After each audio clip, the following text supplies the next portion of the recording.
squirrel left which actually biting through dental acrylic. So we've actually got to make some of them in metal, aluminium nuts, just to train this one particular squirrel to stop biting the nut.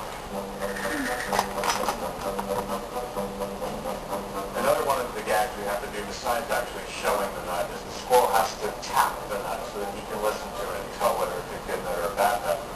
So we spent a lot of time training that, and what we found was that when we trained the squirrel to tap the nut for real, it didn't quite read like the director wanted it to read. It didn't look human enough.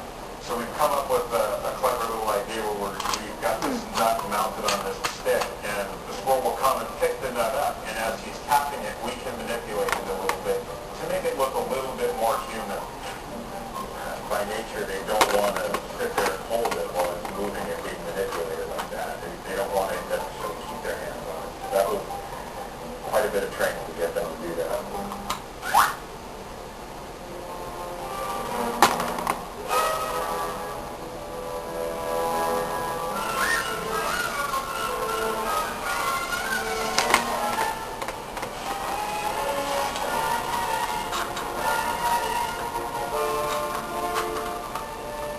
Ruth has eaten the squirrel from the squirrel.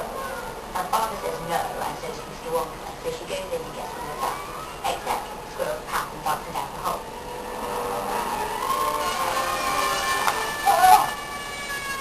We're teaching the squirrels to do the beginning sequence of that attack. What's going to happen is the squirrels are going to run out of these boxes, they're going to run up Joe and onto the boxes behind her.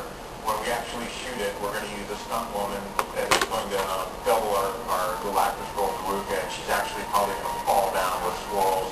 This is made to look like Veruca, so this is Veruca's face. We took shots of the sculpture to look like this at this moment. We got her stuff double. We needed to be able to protect her face from the little claws and the activity of the squirrels as they run all over her face.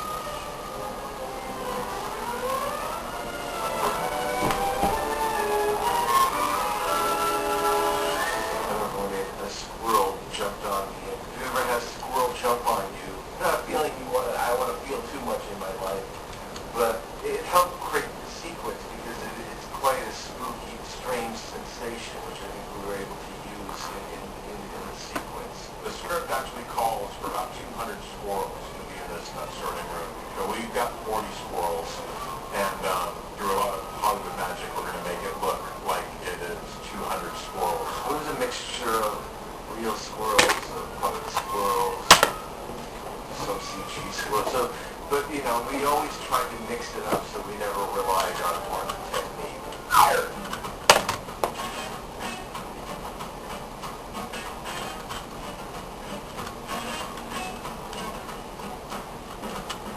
Okay, this is one of our squirrels. We're making 12 in total. They are they sit on their little seats, and they're part of the whole entourage of squirrels that sort all the nuts and decide which are good nuts and bad nuts.